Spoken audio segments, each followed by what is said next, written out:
Hi guys, hello studies. मैं श्रुति अजय गुप्ता आपको अपने चैनल पे वेलकम करती हूँ। Most welcome in my channel hello studies, है ना। टुडे मैं आपके लिए, इसके पहले हमने आपको इंग्लिश का एक पोयम डिस्कस किया था, आपको एक्सप्लेनेशन पूरा हिंदी में आपको क्लियर करवाया था। कौन सा था वो पोयम, याद है आपको? The will to win. आज आपके लिए लेकर आया है नाइट ऑफ द स्कॉर्पियन 3.1, है ना। पोएम नंबर 3.1 यूनिट 3 का स्टैंडर्ड 10th का आपका ये पोएम है। विदाउट लेट स्टार्ट करते हैं, ठीक है। Night of the scorpion means describe कर रही है सेंटेंस बिच्छू वाली रात, ठीक है। Night of the scorpion, scorpion बिच्छू जानते हैं ना, बिच्छू आपने देखा होगा बारिश के समय में या कई टाइम पे आपने देखा होगा, कहीं बहुत सारे जगह में आपको बिच्छू मिलते रहे होंगे। इसमें क्या है, निस्सिम एज़कल कौन है ये, इनके राइटर है। इन्होंने खुद अपने ऊपर से करके ये पोयम को लिखी है। मतलब एज लाइक समझिए कि इनकी आप बीती है, समझिए, ठीक है। और इसमें उन्होंने बहुत सारी ऐसी बातें बताने, पहले तो इनके बारे में पढ़ते हैं। ये जेविश, इंडियन जेविश, आप देखिए, आप अपने टेक्स्ट बुक भी ओपन करके रखिए, आपको समझ में आएगा। एंड इंडियन जेविश, ये यहूदी धर्म के, यहूदी धर्म इन द सेंस किसे कहते हैं, ये क्रिश्चियन से भी थोड़ा अलग हटके होते हैं, ठीक है। क्रिश्चियन भी नहीं होते। इजराइल में तो ये जेविश धर्म फॉलो करने वाले बहुत से लोग होते हैं। ये इजराइल के जेविश धर्म फॉलो करने वाले पोएट हैं और एक्टर भी हैं, आर्ट क्रिटिक भी हैं, और ये प्ले राइटर, एडिटर भी। क्लियर है। अब देखिए, आपकी ये बुक में लिखा है आर्ट क्रिटिक मीन्स क्या होता है, जो आर्ट में जो गलतियां होती ना, हाँ, वो उसे सुधारने का काम, उसमें मिस्टेक्स को क्लियर करने का काम करते हैं, ठीक है। नाउ पोस्ट कॉलोनियल एक वर्ड आया आपके, देखिए, post colonial means after freedom, after British rule. पहले हम अंग्रेजों के गुलाम थे, कहते हैं ना, तो 1947 में हमें आज़ादी मिली, ठीक है। तो देखिए, आफ्टर फ्रीडम, है ना, आफ्टर ब्रिटिश रूल। इंडिया की लैंग्वेज हिस्ट्री में इनका रोल सबसे बड़ा महत्व का, टू इम्पॉर्टेंट माना गया है इंडिया की लैंग्वेज हिस्ट्री में, ठीक है। अब देखिए, स्पेशली इंडियन राइटिंग, बहुत बड़ा रोल है इनका, इंडियन राइटिंग में बहुत बड़ा रोल माना गया। देखिए, डिपिक्ट्स एक वर्ड आया है, डिपिक्ट्स, देखिए उसमें शो, मतलब इस पोएम से रिलेटेड बता रहा है। पोएम में ये क्या शो करना चाह रहे हैं, इस पोएम के जरिए वो क्या बताना चाह रहे हैं। देखिए, हम आपको इंट्रो ही करवा रहे हैं यहाँ पे। पोएम के जरिए ये बताना चाह रहे हैं कि एक जो माँ होती है ना, वो सिर्फ माँ, वो इतनी सेल्फलेस होती है, वो अपने बारे में कभी नहीं सोचती, चाहे उस पर कितना भी दर्द हो जाए, कितना भी कुछ हो, वो अपने बारे में नहीं सोचती, वो सिर्फ और सिर्फ अपने बच्चे के बारे में सोचती है। वो ममता से भरी होती है, लॉट्स ऑफ लव। वो इज स्ट्रंग। अब देखो यहाँ पर उस माँ को जिसे बिच्छू ने काट लिया, अभी आप पढ़ेंगे उसे, बिच्छू ने काट लिया, लेकिन उसके बाद भी वो किसके बारे में सोचती है, अपने बच्चे के बारे में सोचती, ठीक है।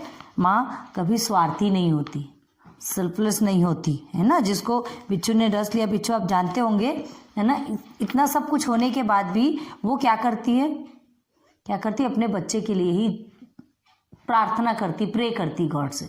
बिच्छू, देखिए, बिच्छू क्या होता है, उसके टेल में भी क्या होता है, पॉइजन होता है। वो टेल मारता है, जिससे कहते हैं डंक मारना, बिच्छू डंक मारता है ना।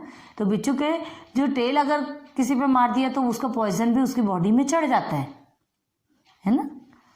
तो हार्म किया जाए अगर, वो ऐसा तो कभी किसी को कुछ नहीं करेगा, लेकिन कोई भी जानवर, कोई भी इंसेक्ट या कोई भी चीजें जिनको बोलोगे, अगर वो आप उन्हें कुछ नहीं करेंगे तो वो आपको कुछ नहीं करेंगे, लेकिन अगर उन्हें हार्म कर जाएंगे तो अपनी जान तो कोई भी बचाना चाहेगा, हम भी अपनी जान बचाना चाहते हैं, ठीक है। तो वो धोखे से हो गया कि जो पोएट की मदर है, उनका पैर बिच्छू के ऊपर पड़ गया, है ना, और फिर बिच्छू ने उन्हें डंक मार दिया। तो यही आपको पोएम में करना है ना। यहाँ पोएम रिलेटेड फॉर्मल इंफॉर्मेशन का एंड हो गया। अब हम न्यू स्टार्ट करते हैं, ठीक है। मतलब स्टार्ट करते हैं पोएम में क्या है। So let's start. देखिए, I remember the night my mother was stung by a scorpion, ठीक है। I remember the night my mother was stung by a scorpion. 10 hours of steady rain had driven him to crawl beneath a sack of rice. देखिए, पहले meanings देखिए, आपको क्या कौन कौन सी meaning I है। देखिए, स्टंग मीन्स बाइट, डंक मारना, काटना जिसे कहा जाता है, ठीक है। एंड एक वर्ड आया study, means continuously, without breaking, लगातार। ड्राइवन मीन्स खदेड़ना, निकालना, हटाना। एंड क्रॉल मीन्स रेंगना, बिच्छू रेंगता है ना। देन बीनीथ, अंडर, ये मालूम है आपको। सैक मीन्स बोरी, ठीक है, मीनिंग समझ में आ गई। अब देखिए, मुझे वो रात आज भी याद है। I remember the night my mother was stung by scorpion. मुझे आज वो रात आज भी याद है कि जिस दिन मेरी माँ को किसने काट लिया था, बिच्छू ने डंक मार दिया था। 10 hours ऑफ स्टीडी रेन, 10 घंटे की कंटिन्यूअसली चलने वाली रेन, बिना ब्रेक के चलने वाली rain had driven him to crawl beneath a sack of rice। 10 घंटे की कंटिन्यूअसली बारिश के कारण वो क्या हो गया था, घर के अंदर बारिश पानी में बहुत सारे कीड़े मकोड़े आते, वैसे वो भी अंदर आ गया रेंगते हुए, ठीक है। और घर के अंदर आ गया रेंगते हुए, चावल की बोरी के नीचे रेंगते रेंगते घुस गया। ऐसे पोएट कह रहे हैं, पोएट कर रहे हैं। और उसने क्या किया था, मेरी माँ का पैर उसमें पड़ गया और उसने क्या कर दिया, डंक मार दिया। समझ आ गया। अभी देखिए नेक्स्ट है, parching with his poison flash of, ठीक है, देखिए अच्छे से। Parching with his poison flash of diabolic tail. Diabolic मतलब देखिए क्या होता है, डिओपोलिक मतलब जो शैतान की दुम जिसे कहते हैं। हम कहते हैं ना, जब कोई गलत काम या करते तो मतलब किसी का हार्म पहुंचा देता तो हम उसे बोलते बहुत शैतान की दुम है, मतलब उसे हम बुरा बना देते हैं। अगर उसने हमें हार्म पहुंचाया तो उसे हम बुरा बना देते हैं, वो तो शैतान की दुम, ठीक है। तो देखिए आप, parting with his poison flash of diabolic tail in the dark room he risked the rain again. मतलब पार्टिंग मतलब लिविंग, वापस बाहर जाना। डिओपोलिक टेल मतलब शैतान की दुम। हमने क्या कहा है ना, पोएट ने बिच्छू के टेल को शैतान की दुम कहा क्योंकि उसकी माँ को डंक मारा उसने। डेविल मतलब डायबोलिक से बनाया गया है। डेविल मतलब होता है जो शैतान होता है, उन्हें डेविल कहते हैं। तो वो अब उसकी माँ को डंक मारा तो वो तो उससे शैतान बोलेगा ही ना, ठीक है। तो देखिए अपना पॉइजन छोड़कर जब वो वापस जा रहा था, मतलब वापस बारिश में जा रहा था, तो फ्लैश मीन्स क्या होता है, चमक। आपके मोबाइल पे चमक होती है, फ्लैश होता है ना। एंड मोबाइल में फ्लैश होता है। वैसी अंधेरी रात थी, वहाँ पे बिजली की चमक हो रही थी। तो अंधेरी रात में वैसे तो कुछ नहीं दिख रहा, बिजली की चमक के कारण उसकी टेल दिखी, ठीक है। वैसे ही बिजली की चमक से टेल दिखी तो फ्लैश में वो क्या कहा, ये शैतान की दुम उसे नजर आ रही थी, ऐसा पोएट ने कहा, ठीक है। अब देखिए बिजली नहीं थी, बहुत अंधेरा छाया था, एकदम टोटल डार्क रूम। उसकी पूंछ ऐसी लग रही थी जैसे कोई शैतान की पूंछ हो। और फिर वो बारिश में न जाने फिर से कहाँ चला गया, बारिश में जाने का रिस्क ले लिया। अंदर तो आ गया काट लिया, लेकिन फिर से रिस्क लिया बारिश में जाने का, ठीक है। इजी है, हार्ड नहीं है। जैसे जैसे आप पढ़ते जा रहे हैं ना, हम छोटे छोटे टॉपिक्स आपको बताते जा रहे हैं, उसकी मीनिंग्स भी बता रहे हैं। मीनिंग्स लिखिए और फिर उसके बाद आगे बढ़िए। चलिए, The peasant came like swarms of flies and buzzed the name of God 100 times to paralyze of evil one। Peasant किसे कहते हैं? Peasant जो खेत में काम करने वाले, जो ऐसे बहुत सारे ऐसे फॉर्मर्स इन द सेंस जो दूसरों के खेतों में काम करते, फॉर्मर्स तो कहेंगे, पीजेंट होते कहलाते। वो उनका खुद का खेत नहीं होता, वो मजदूर होते, दूसरों के खेतों में काम करने वाले मजदूर, जिन्हें कि फार्म लेबर भी कहा जाता है। क्लियर है। एंड एक वर्ड आया स्वाम्स। देखिए swarms in the sense large group, large number of group, झुंड, ठीक है। तो देखिए क्या कहा है, the peasant came like swarms of flies. मतलब जो पीजेंट है, जो इतने सारे जो मजदूर है, वो आए, कैसे आए, जैसे कोई मक्खियों का झुंड होगा, मक्खियों के झुंड की तरह। देखिए किसी के घर में अगर कुछ भी हो जाता है, हमारे ही घर में कुछ भी हो जाता है या आपके घर में, किसी के भी घर में कुछ होता है, तो गांव में ऐसा होता है जनरली। सिटीज में तो यहाँ मतलब फ्लैट के इधर वाला उधर को नहीं पहचानता, लेकिन गांव में क्या होता है, एक घर में कुछ होता है तो पूरा गांव का गांव उमड़ पड़ता है, उस घर के अंदर घुस पड़ता है, होता है ना ऐसा। हाँ, तो यहाँ यही कहा जा रहा है यहाँ पे, peasant came like swarms of flies, पूरी मक्खियों के झुंड के जैसे पीजेंट आ गए। एंड बर्स्ट बुदबुदाना, ठीक है।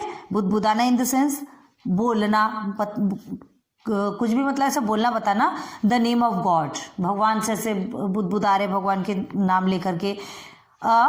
देखिए क्या बताया आपको, 100 times to paralyse of evil one, मतलब 100 टाइम्स। क्या बोल रहे वो, क्या बोल रहे हैं, एक को कुछ मतलब विलेज में, हमने आपको बताया विलेज में ज़्यादातर लोग ऐसे आते हैं। तो देखिए मेरे घर में पीजेंट फॉर्म में जो काम करने वाले थे वो मक्खियों के झुंड के जैसे सब आ गए, सब पहुंच गए, ठीक है। एंड बस द नेम ऑफ गॉड, सबको खबर मिल गई। अब होता क्या जनरली बताया हमने, जैसे गांव के लोग आते, सारा गांव उस घर के अंदर सारे सब गॉड का नाम लेने लगे और क्या बोल रहे हैं, क्या बोल रहे हैं, जो भी बुराई इनके साथ हुई है वो पैरालाइज हो जाए। जो भी बुराई इनके साथ हुई, मतलब वो बुराई को पैरालाइज करने की बात करें। पैरालाइज इन द सेंस खत्म होना, रुक जाना, ठीक है। पैरालाइज रुक जाना। इविल वन मतलब जैसे बुराई, तो क्या कहते हैं, बुराई खत्म हो जाए, बुराई रुक जाए। जो भी बुराई इनके साथ में हुई है अब वो पैरालाइज हो जाए, अब वो रुक जाए, अब वो खत्म हो जाए। ऐसा वो किससे मना रहे, गॉड से मना रहे। अंधविश्वासी होते हैं ना गाँव के लोग, उनको उतनी ज़्यादा इस तरह से नॉलेज नहीं होती। अब जिनकी जितनी समझ होती वो उतना ही करेगा। तो पैरालाइज हो जाए, 100 टाइम्स वो भगवान को प्रार्थना करने लगे, भगवान को मनाने लगे। क्लियर है, देखिए लिखा है ना यहाँ पे, बस the name of god 100 times to paralyse of evil one, मतलब ये जो बुराई है वो रुक जाए, वो खत्म हो जाए। 100 टाइम्स भगवान से मना रहे थे। Next, with candles and with lanterns, ठीक है, throwing giant scorpion shadow on the mud baked wall, मतलब जो अंधेरा बहुत छाया हुआ था, गांव में अंधेरा छाता तो लोग क्या लेके आते, मोमबत्तियां लेके आते। लैंटर्न आपने देखा होगा, जैसे कि हिंदी में वो गैस बत्ती कहते हैं, कंडील कहते हैं, है ना। पुराने टाइम पे जो लोग लेकर के चलते थे, ऐसे पकड़ के चलते थे, उसमें ऐसा कांच जैसा ऐसे सराउंडिंग जैसा बना रहता है जिसके अंदर लाइट जलती है ना। तो वो कैंडल्स एंड लैंटर्न्स, ठीक है, थ्रोइंग जायंट स्कॉर्पियन शैडो। अच्छा, वो सब वो लेकर के आए थे। वो पीजेंट लोग अंधेरे में आएंगे तो वो सब लेकर के आएंगे ना अपने घर से, उनको अंधेरा है तो चलने के लिए तो हो ना। आज आपके पास मोबाइल है, आज आप मोबाइल की लाइट, फ्लैश लाइट चालू करते और चलते बनते। उस समय ऐसा कुछ भी नहीं था, तो उस समय सब ले लेकर के आए, थ्रोइंग जायंट स्कॉर्पियन शैडो। अब वो कैसा है देखिए, and the mud baked wall, घर मिट्टी का था, मड मीन्स मिट्टी, है ना। मड बैग्ड वॉल मतलब मिट्टी का घर था। पूरे ये जब लैंटर्न और ये कैंडल सब लेकर के जितने लोग भी आए, थोड़ा ऐसे कॉमेडी भी करते हैं यहाँ पे पोएट, तो ये सब जो लेकर के आए तो क्या हो रहा था, आप देखिए जैसे आप कुछ भी कैंडल जलाते कुछ आते तो आपके पीछे आपकी शेडो कैसी पड़ती, बहुत बड़ी जायंट राक्षस जैसी पड़ती। तो वो पोएट क्या कह रहे हैं यहाँ पे, थ्रोइंग जायंट स्कॉर्पियन शेडो। उनके जो शेडो है ना, उनको क्या, उनको किससे कंपेयर कर दिया, स्कॉर्पियन, बिच्छू। मतलब ऐसा लग रहा है जैसे बड़े बड़े बिच्छू आ गए। वो पीसेंट को कहते हैं जो बड़े बड़े बिच्छू आ गए। उन्हीं के कैंडल उन्होंने जो लैंटर्न लेके आया, तो अंधेरे में उनकी जो परछाई पीछे पड़ रही है, ठीक है। तो अब देखिए, on the mud baked wall, मतलब मड बैग्ड वॉल में पड़ रही है। They searched for him, he was not found. उन्होंने क्या किया, ढूंढा किसी स्कॉर्पियन को, यहाँ वहाँ सब जगह ढूंढा स्कॉर्पियन को, but he was not found. कहाँ मिलेगा, वो तो चला गया बारिश में निकल के, ठीक है। दे क्लिक्ड देयर टंग, अब देखो वो क्या करें, they clicked their tongue. Clicked their tongue means क्या होता है, जो जुबान को हिलाना, अपने टंग जुबान को हिलाना, बुदबुदाना। With every moment that the scorpion made his poison moved in the mother's blood, they said. क्या बोलते हैं, क्लिक्ड देयर टंग, अपने पहले उन्होंने अपनी जुबान को हिलाया, मतलब जो बोलते हैं ना, with every moment that the scorpion made his poison. क्या कहा, वो लोग कह रहे थे, पेशेंट जो बोल रहे थे, वो बोलते हुए क्या कह रहे थे कि जैसे जैसे ये जो स्कॉर्पियन है, बिच्छू है, वो जैसे जैसे हिलेगा वैसे ही मदर को और ज़्यादा पेन होगा। देखिए, mood in mother's blood, they said, मतलब मदर के ब्लड में पॉइजन और ज़्यादा फैलेगा। जैसे जैसे वो फैले मूव होगा स्कॉर्पियन, वैसे वैसे मदर के ब्लड में पॉइजन फैलेगा। कितना बड़ा अंधविश्वास है, ठीक है। तो ये उनका मानना था। अब देखिए, उन्होंने ऐसा कहा, ये तो एक अंधविश्वास था, ठीक है। अब देखिए आगे देखते हैं, यहाँ तक आपको समझ में आया होगा, है ना। अंधविश्वास बहुत ज़्यादा होता है गाँव में। स्कॉर्पियन मुंह करेगा तो पॉइजन क्यों फैलेगा। अब एक बार उसने डंक मार दिया, जो पॉइजन जैसा फैलना वो तो उसकी बॉडी में फैलेगा ना, ठीक है। आगे देखते हैं अब, मे ही सिट स्टिल दे सेड, वो बोले अगर हो सके, अगर वो चुपचाप बैठा रहे। कौन? स्कॉर्पियन। उनके घर की खेती है जो उसको चुपचाप बिठाएंगे, तो वो अगर चुपचाप बैठ जाए, वो ऐसा बोल रहे हैं मे the sins of your previous birth. पता है कहाँ प्रीवियस बर्थ के बारे में, पिछले जन्म की बातें कर रहे हैं। सिंस मीन्स पाप, मीनिंग देखिए, सिंस मीन्स पाप। मे the sins of your previous birth, पिछले जन्म के जो तुम्हारे पाप है ना, हो सकता है बी बर्न अवे, वो क्या हो जाए, वो जल जाए, वो भस्म हो जाएंगे। मतलब ये जो तुम देखिए, टुनाइट दे से, आज की रात जो है, आज की रात हो सकता है कि क्या तुम्हारे जो पिछले जन्म के जो कर्म है, जो भी होंगे, प्रीवियस बर्थ के जो भी पाप होंगे, वो आज की रात क्या हो जाए, भस्म हो जाए, जो खत्म हो जाए। मतलब किस चीज़ को कहाँ से ज्वाइन किया जा रहा है, जिसका कहीं से कोई रिलेशन नहीं है। अब देखिए, मे योर सफरिंग ना डिक्रीज मतलब कम होना, खत्म होना। मे योर सफरिंग डिफरेंस, तो जो तुम्हारी सफरिंग है, जो तुम्हारी तड़पन है ना, वो कम करेगी। क्या? The misfortunes of your next birth. अब देखिए, नेक्स्ट बर्थ की बात करें, अगले जन्म की। अभी पिछले जन्म के पाप खत्म होने के बाद, अभी नेक्स्ट जन्म के बाद क्या कर रहे हैं? मिसफॉर्चून, है ना। मिसफॉर्चून इन द सेंस क्या बताया आपको, मतलब ऐसे बहुत से ऐसे प्लेसेस मिलेंगे, बहुत से ऐसे लोग होते हैं जो तकलीफ झेलते हैं, है ना। तो मतलब जो तुम्हारी बुराइयां हैं, जो तुम्हारी गलतियां हैं, जो भी हो, misfortune of your next birth is said, मतलब जो अगले जन्म में जो तुमसे गलती होने वाली थी, हो सकता है उसकी गलतियों का बोझा आज तुम सह रहे हो। अगले जन्म में तुम्हें उससे वो गलती नहीं होगी, या तुम्हें वो बुराई नहीं रहेगी। कहाँ से रिलेशन है ये? ना पिछले जन्म का है, ना अगले जन्म का है। बट ऐसा कौन कह रहे हैं? वो पीजेंट, वो जो गांव के लोग हैं, ठीक है। देखिए अब, may the sum of all evil balanced in this unreal world. Unreal world एक वर्ड है, देखिए ये कौन सा वर्ल्ड है? अनरियल, वो दूसरी दुनिया, आफ्टर डेथ, जहाँ हम जाते हैं। हमको भी नहीं मालूम, कुछ लोग कहते हैं ना स्वर्ग और नर्क होता है, ठीक है। तो कहते हैं आफ्टर डेथ जहाँ हम जाते हैं, जहाँ हमारे पूरे धर्म कर्म का हिसाब किताब होता है। भगवान हमको खड़ा करते हैं, देखते हैं कि कौन अच्छा है, कि किसने कितने अच्छाई की, किसने कितनी बुराई की, उस हिसाब से उनको क्या किया जाता है, उनके प्लेस पे भेज दिया जाता है। मतलब कोई अच्छा कर्म करेगा उसको स्वर्ग में जाएगा, और जब बुरा कर्म करेगा वो नरक में जाएगा। ये सिर्फ हम मानते हैं, है ना। ये हमारा विश्वास है, हमारी बिलीफ है। ये सच्चाई क्या है? स्वर्ग और नरक सब यही है। अच्छा कर्म करोगे यही भुगतोगे, बुरा कर्म करोगे तो भी यही भुगतोगे। क्लियर है? अब देखिए आगे क्या है ना, मतलब तुम्हारे जो नेक्स्ट जन्म है, हाँ, तो may the sum of all evil balance in this unreal world. हमने अनरियल वर्ल्ड के बारे में बताया है ना। तो अनरियल वर्ल्ड किसे कहते हैं हमने बताया था, तो दूसरी दुनिया। अच्छा ठीक है, अभी हमें लग रहा है कि वीडियो कुछ ज़्यादा लंबी हो रही, तो हम थोड़ा सा इसे स्टॉप करते हैं, फिर नेक्स्ट लेक्चर। देखिए हमने अभी पार्ट 1 लिखा है ना, आपको समझ में आएगा। ये पार्ट 1 लिखा है, अभी थोड़ी देर में ही हम पार्ट 2 भी बनाएंगे, लेकिन वो नेक्स्ट वीडियो रहेगी, पार्ट 2 रहेगी आपकी, ठीक है। ज़्यादा लंबी हो जाएगी तो वीडियो अपलोड होने में प्रॉब्लम होती। सो प्लीज़ कहीं मत जाइए, आप यहीं रहिए, अभी हम नेक्स्ट वीडियो अपलोड करेंगे, है ना। Thanks for watching my this video. Okay, thank you.